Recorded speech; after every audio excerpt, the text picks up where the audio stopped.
OK, so you think you know the Antiques Roadshow? Here's a trivia question to test you. Which ceramics expert is the son of a famous actor? Just one of the things you'll learn on this edition of Priceless Antiques Roadshow.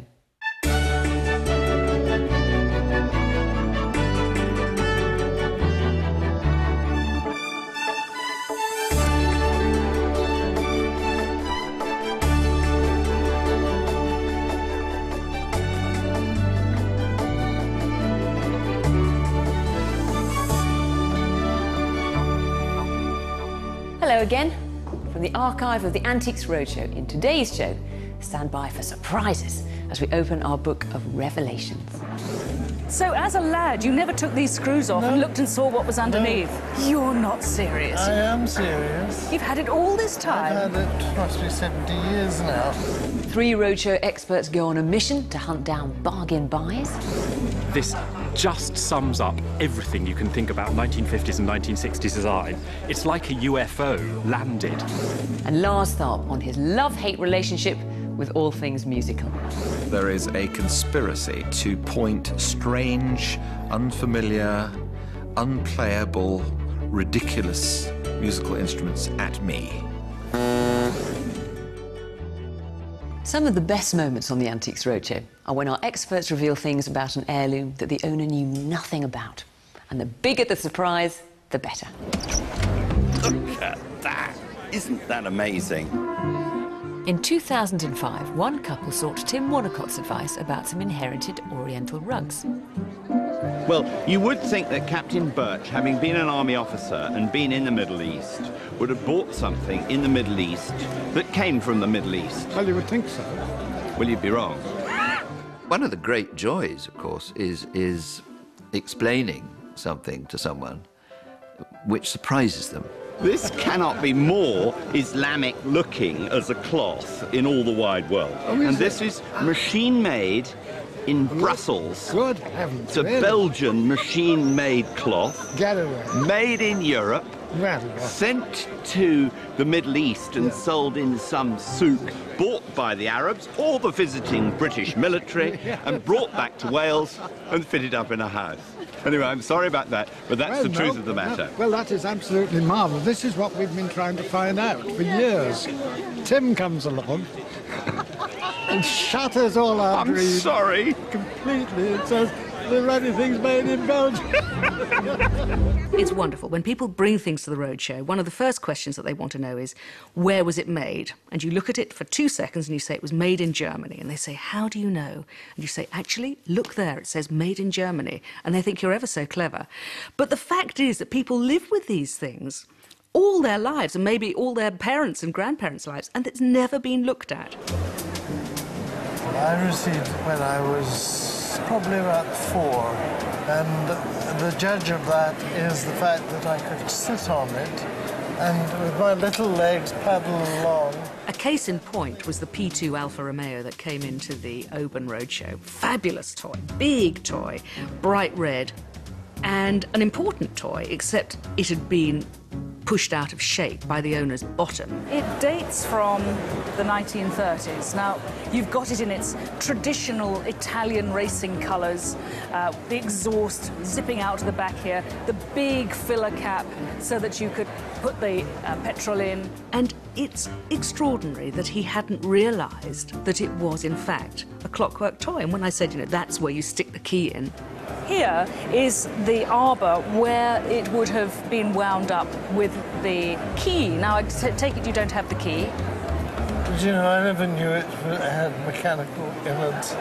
You're not serious. I am serious. You've had it all this time? I've had it, it must be 70 years now. Well, because underneath here... I was the engine always. So you said, so as a lad, you never took these screws off and looked and saw what was underneath? No. It was a revelation to him. It was a great moment, and I hope that it's now given him years of enjoyment of it actually running around the living room rather than him trying to sit on it. Well, I would have thought we're talking about around £1,200 to maybe £1,500. Right. When you get it home, see if you can find a clock key to fit this, and you'll never have to sit on it again. Thank you.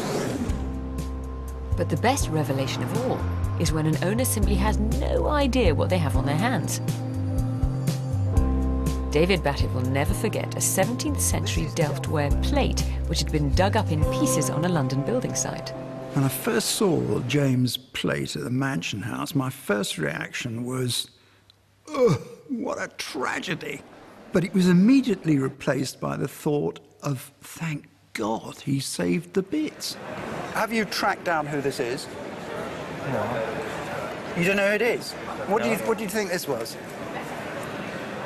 Just a couple of letters. A couple of letters. Okay.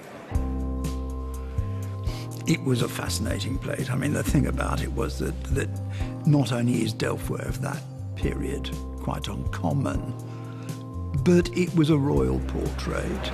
That I stands for Jacobus, James. And that is DV, is actually DU, and there should be an X on the end, Dux, Duke. And this was when James II was Duke of York, during the reign of Charles II. And it was a rare royal portrait. He went on to become James II. I mean, you know, what more could you ask for? This is about 1665. So it's a very early plate. The nice thing about it is that the portrait is so good. Normally they're very cursory and really rather silly, but that's actually quite sensitively done and very rare. And the great thing about Delftware is that it can be restored pretty much so that you can't tell that there was ever a problem. And he didn't know what I was going to say. He didn't know whether I was going to say, well, put it back in another hole. So it was quite sort of quiet to start with, but the more I told him, you could see his excitement growing. Although it's damaged, this would be wanted desperately by a museum. A London Museum would want it, collectors would want it.